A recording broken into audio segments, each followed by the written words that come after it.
All right, so today we're doing a deep dive on something a lot of you have been asking about, and that's metabolic syndrome, Hmm. and especially how it relates to diabetes. So it's not just one thing, right? It's kind of like, I don't know, a cluster of conditions that you don't want. Yeah, a cluster of conditions. It's like a package deal you really don't want. So we're talking about high blood pressure, high blood sugar, excess belly fat, Hmm. and abnormal cholesterol levels.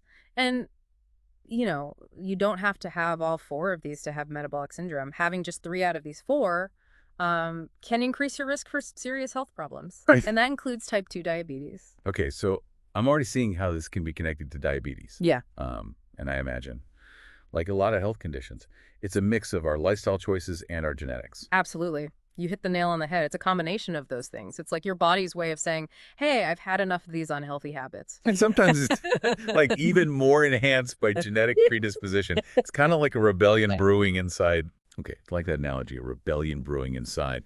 So let's break down this rebellion a little bit. What are some of the key players that are involved here? Well, one of the major players is insulin resistance. So think of insulin as like a key. And this key unlocks your cells to let the sugar in, which your body uses for energy, right? But with insulin resistance, that lock, it's almost like it gets rusty. And that key, the insulin, can't work as well. So then the sugar can't get into the cells as easily, and it builds up in the blood. And that can eventually lead to type 2 diabetes. Okay, yeah, that makes sense. And I remember reading also that inflammation is a big part of this as well. It's amazing how everything's connected in our body. It really is. It's like this intricate web. And chronic inflammation, think of it as like this low-level fire that's constantly burning, and it disrupts how your blood vessels work and how your insulin functions. And all of this throws off your blood pressure and insulin sensitivity. So it's like inflammation is fanning the flames of this rebellion. Now, what about visceral fat? So that's the fat that's stored around our organs. I know that's not good. But how does that play into all of this? Yeah, visceral fat, it's not just about how it looks, it's actually metabolically active, meaning it's releasing substances into your body. These substances are called cytokines, and they worsen inflammation and insulin resistance. So it's like adding fuel to that fire we were just talking about. And that's why it's not enough just to look at someone's BMI. It's also about where they're carrying the weight. Yeah, exactly. Exactly. A large waistline, it's often a red flag for visceral fat, and that puts you at higher risk for all of these things we're talking about. And that kind of brings us to another big risk factor, age. Yeah. As we get older, and unfortunately, our risk for metabolic syndrome goes up. It's like metabolic syndrome loves a midlife crisis. Right. But it's not just age, right? Family history plays a big role, too. Yes, definitely. If your parents or siblings have a history of diabetes or heart disease, your chances of developing metabolic syndrome also go up. It's a reminder that genetics can play a part in this too. But even if genetics deal you a tough hand, uh, I think lifestyle choices can make a huge difference. Absolutely. They can make or break this situation. So when we talk about lifestyle choices, I'm thinking of things like diet and exercise. Exactly. Those are the big ones. So let's start with exercise. Okay, so if you have a sedentary lifestyle, meaning you're not moving your body much, that can lead to weight gain, especially around your midsection. And it also makes your blood vessels stiffer, which makes it harder for your heart to pump blood efficiently. So basically, we need to get moving. Yes, Yeah. definitely. Exercise is crucial. Okay, and now let's talk about the other big one, the food we eat. Yeah, food is so important. Because that's fuel for our body. It really is. And if Mhm. you're eating a lot of processed foods, sugary drinks, unhealthy fats, that's like sending a engraved invitation to metabolic syndrome. Those foods contribute to weight gain, inflammation, insulin resistance, all the things we're trying to avoid. It's like feeding the rebellion. Exactly. So we need to be mindful of what we're putting into our bodies, Yes, absolutely. swapping those processed snacks for whole nutrient-rich foods. That's a great place to start. And speaking of things that are not good for us, Oh, yeah. smoking. Smoking, that's a huge one. It intensifies inflammation, it worsens insulin resistance, and it throws your blood pressure control totally off. It's like pouring gasoline on the fire. Yes, exactly. And now what about sleep? Does that factor in as well? It does. It really does. But I know that's so important for our overall health. It is. Whether you're not getting enough sleep Yeah. or you have sleep apnea, all of that can disrupt your metabolic system. It makes you more susceptible to insulin resistance and weight gain. Okay, so we've talked about a lot here. We talked about insulin resistance, inflammation, visceral fat, and lifestyle choices. It seems like metabolic syndrome is complex. It is. It's got a lot of different factors at play. It does. But before we move on, Are there any warning signs that someone might be developing this? Or is it mostly like a silent threat? Well, it often does fly under the radar, which is why it's so dangerous. Right. But there are some subtle signs you can look out for. Oh, yeah? Yeah. And a good place to start is your waistline. If you notice your pants are getting a little tighter, especially around your belly, that's worth paying attention to. I remember reading that there are specific measurements to look for. Yes, there are. For men, if your waist circumference is over 40 inches, that's a red flag. And for women, it's over 35 inches. And again, it's not just about vanity. It's a potential sign of that visceral fat building up. Okay, so keep a measuring tape handy. Exactly. What are some other signs that we should be looking out for? Well, pay attention to headaches, especially if they come on when you stand up quickly. It could be a sign of blood pressure fluctuations. Mm-hmm.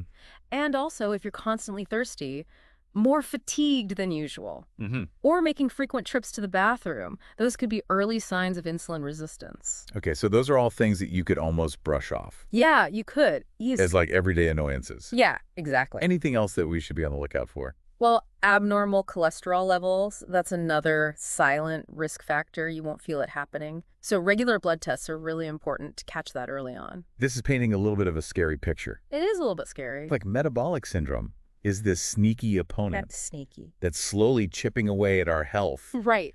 without us even realizing it. Exactly. So what happens if we ignore all these warning signs Mm-hmm. and we let this condition progress? Well, that can set off a whole cascade of health problems. Oh. It's like a domino effect. One issue leads to another, and it can eventually lead to a full-blown health crisis. Oh, wow. Okay, so let's walk through this domino effect. What are the major consequences of untreated metabolic syndrome? Well, we've been talking about insulin resistance and how that can lead to high blood sugar if that's not managed. That paves the way for type 2 diabetes. So that's like the first domino to fall. Okay, and then from there, the dominoes just keep falling. Yeah, they do. What comes next? Well, heart disease is a major concern because high blood pressure, unhealthy cholesterol, and all that inflammation we talked about, they all damage your arteries. They make them narrower and more prone to plaque buildup, and that significantly increases your risk for heart disease. So it's like metabolic syndrome is setting the stage for a potential heart attack. It can, What unfortunately. about other organs? Are they at risk as well? They are, because those narrowed arteries, they're weakened by years of metabolic stress. And that also increases your risk for stroke, which is when blood flow to the brain is interrupted, and that can cause brain damage. Oh, wow, that's terrifying. It is serious. It really shows how everything's connected. Yeah, everything is connected. And how one imbalance can affect everything else. Exactly. And it doesn't stop there. High blood pressure and diabetes, they're also really hard on your kidneys, often leading to chronic kidney disease. So it's not just the heart and brain. Nope, This metabolic mayhem can affect multiple organs. it can. What about the liver? Oh yeah, the liver. When you have high levels of fat circulating in your blood, it can actually start to accumulate in your liver. And that can lead to non-alcoholic fatty liver disease. Or NAFLD for short. So that's another serious complication. It is. This is a lot to take in. It is a lot. It really paints a stark picture It does. of the potential consequences of ignoring this. It does. But I know there's a lot we can do to prevent and manage this. Absolutely. So let's shift gears a bit Okay. and talk about what we can do. Sounds good. What are the key steps someone can take to regain control of their metabolic health? Well, the good news is, even though the consequences are serious, we actually have a lot of control over our metabolic health. Okay. Lifestyle changes are really powerful, and they can make a real difference in managing and even reversing metabolic syndrome. Well, that's good to hear. That's really encouraging. So what are some of these lifestyle changes? Well, exercise is at the top of the list. Okay, I was hoping you'd say that. It's like a multi-pronged weapon Right. that tackles so many aspects of metabolic syndrome. But let's be real. Not everyone's a gym rat. No, not at all. So what kind of exercise are we talking about? You don't have to be a gym rat. You don't have to train for a marathon. Just aim for at least 150 minutes of moderate intensity aerobic activity per week. Okay, so we're talking like brisk walking, Exactly. swimming, Yeah. cycling. Yeah. Things that get your heart rate up, but don't necessarily require a gym membership. Okay, and you don't have to do it all at once. No, you Well, don't. You can break it up throughout the week. You can even just take the stairs instead of the elevator. Exactly. Park further away from the store. Yes, those all count. Just little things to incorporate more movement. Absolutely. And what about diet? Well, we talked about avoiding processed foods and sugary drinks. Right. But what you should focus on instead is filling your plate with colorful vegetables, Okay. fruits, Okay. whole grains, lean proteins, and healthy fats. So basically swapping those processed snacks Yeah, for real whole foods exactly. and ditching the sugary drinks. Yes, ditch the sugary drinks. What should we be drinking? Water is your best friend. Okay, water it is. Unsweetened tea, or you can infuse your water with fruits or herbs for a little flavor. Okay, those are good ideas. Yeah. What about specific diets? Like I've heard a lot about the Mediterranean diet. Oh, yeah, the Mediterranean diet. It's a great one.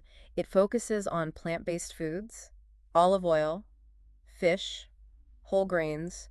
It's been shown to be incredibly heart healthy and helpful in managing metabolic syndrome. So that's something people could look into. Yeah, Now, definitely. let's talk about weight loss. Uh, You mentioned that even losing a small amount of weight Yes, can have a big impact. huge impact. But what's the best approach to weight loss?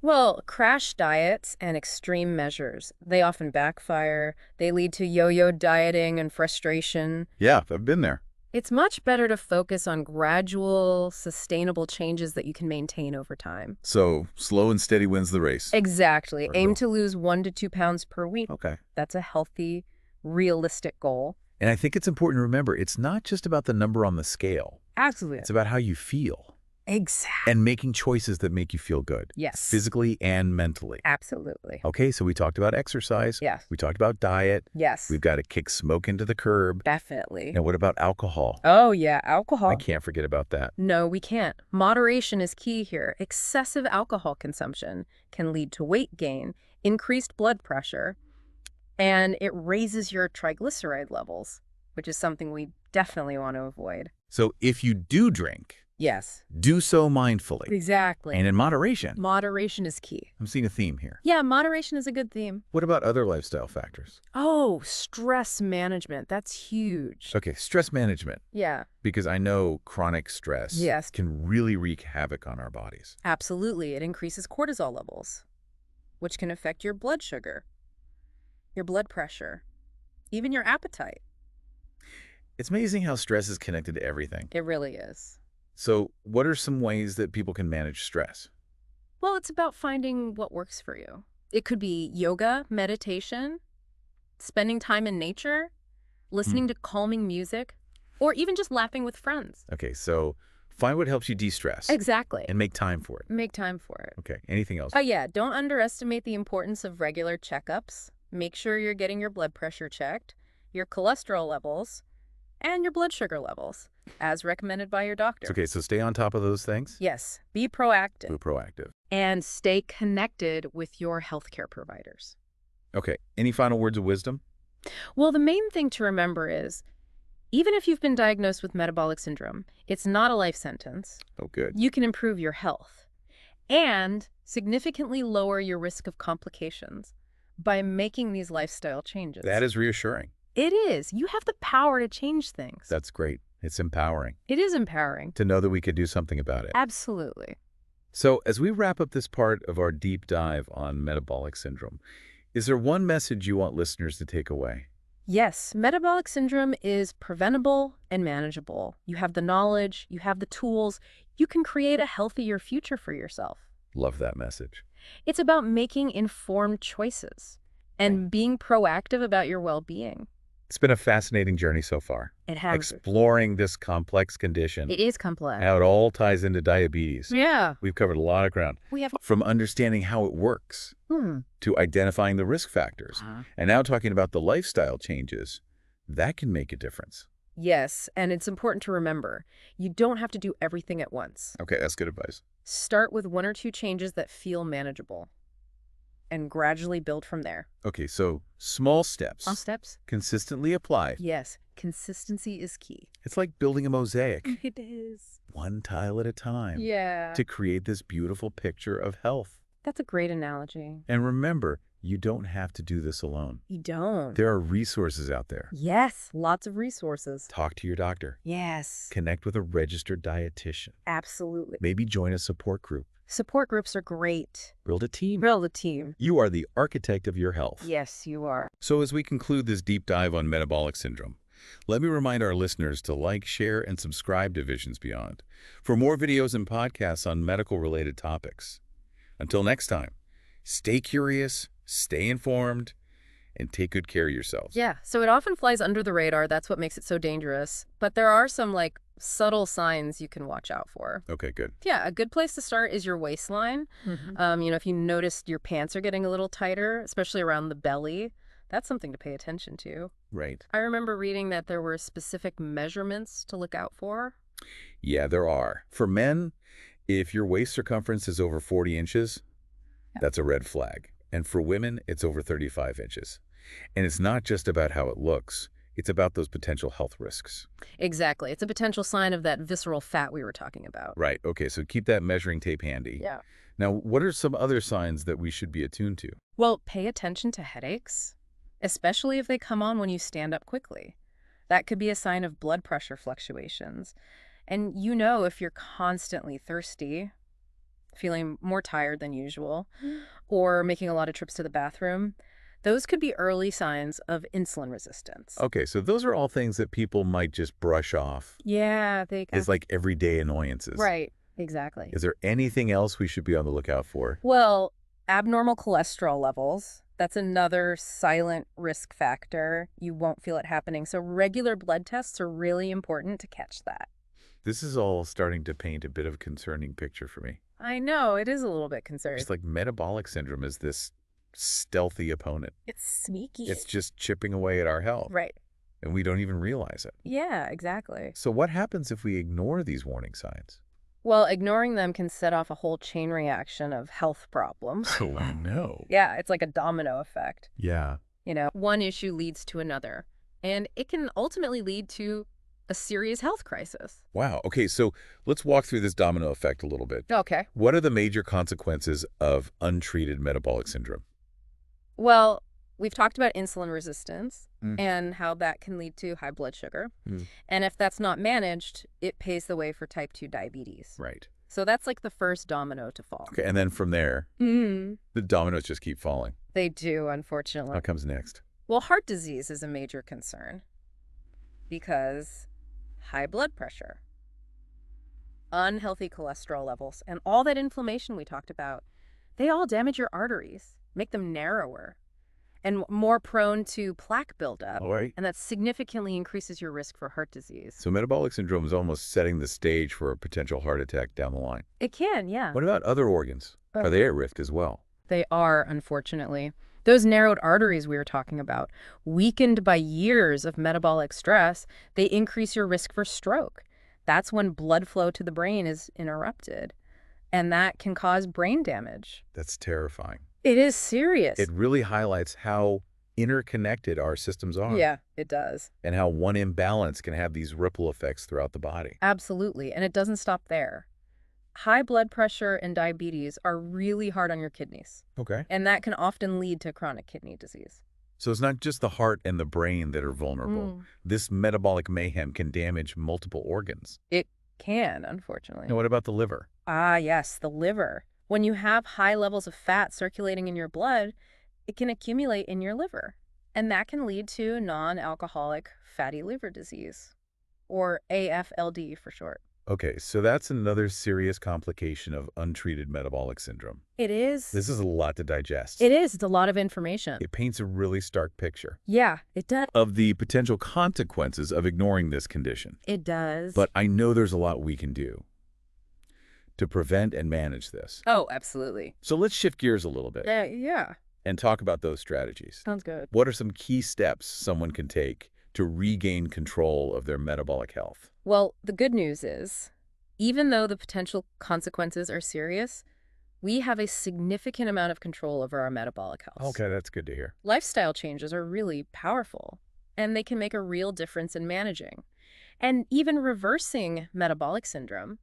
That's encouraging. It is encouraging. It's not a life sentence. So what are some of these lifestyle changes? Well, exercise is at the top of the list. It's Uh-huh. like a multi-pronged weapon that tackles multiple aspects of metabolic syndrome simultaneously. All right, was hoping you'd say that.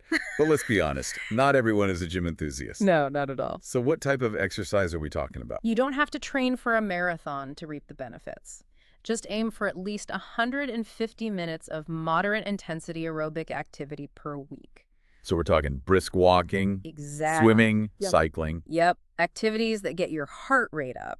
Yeah. But don't necessarily require a gym membership. And you don't have to do it all at once. No, absolutely not.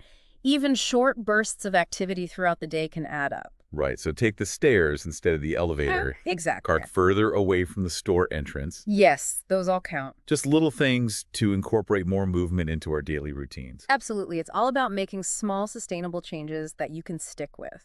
Okay, and what about diet? We talked about avoiding those processed foods and sugary drinks. Right. But what you should focus on is filling your plate with vibrant, nutrient-rich foods. Okay.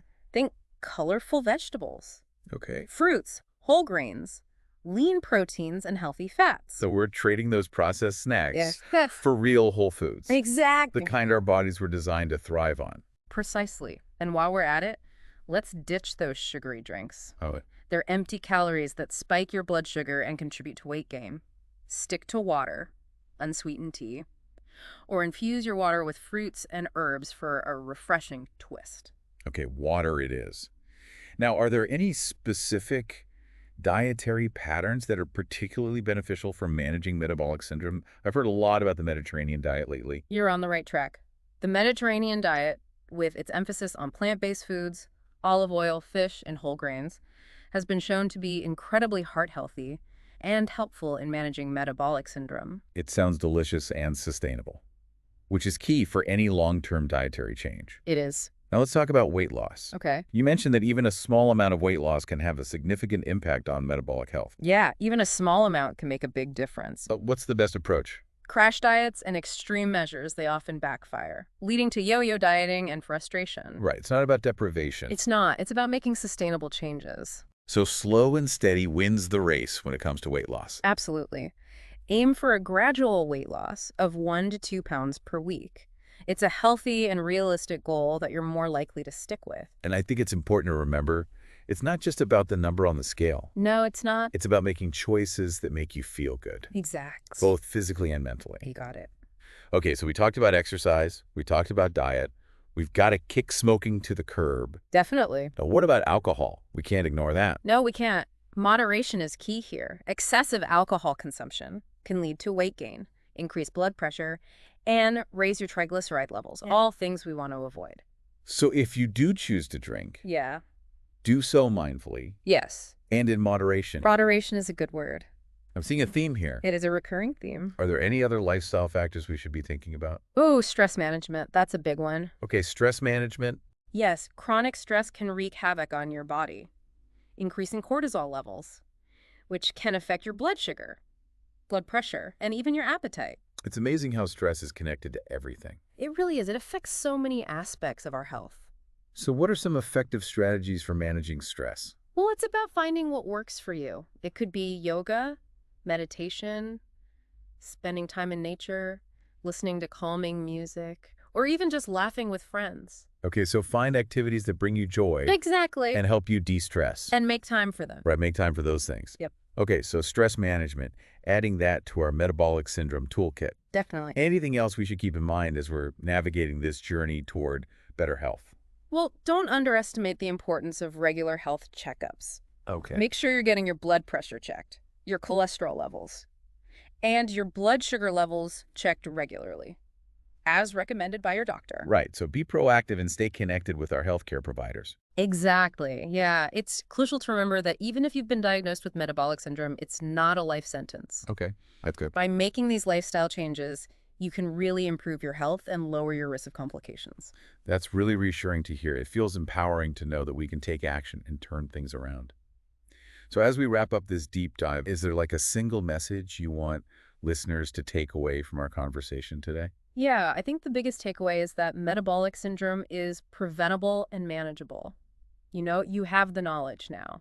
And if you're willing to take action, you can create a healthier future for yourself. I love that. It's all about making informed choices and being proactive about your well-being. It's been fascinating exploring the complexities of metabolic syndrome and how it all relates to diabetes. It has been. We've covered so much, We have. from understanding the underlying mechanisms Yeah. to identifying the risk factors Mhm. and talking about the lifestyle changes that can make a real difference. Yeah, and it's important to remember that you don't have to tackle everything all at once. Okay, that's good advice. Start with 1 or 2 changes that feel manageable and gradually build from there. So small steps, consistently applied. Exactly. Consistency is key. It's like building a mosaic, Yeah, it is. one tile at a time, One tile at a time. to create this beautiful picture of health. That's a wonderful analogy. And remember, you don't have to do this alone. No, you don't. Talk to your doctor, connect with a registered dietitian, maybe join a support group. Yeah, support groups are great. There's a wealth of resources available to support you. You Absolutely. got to build a team, Build your team. your healthcare providers, your support system, and most importantly, yourself. That's right. You are the architect of your health, You have the power. and you have the power to create a masterpiece. So as we conclude this deep dive into metabolic syndrome, let me remind our listeners to like, share, and subscribe to Visions Beyond.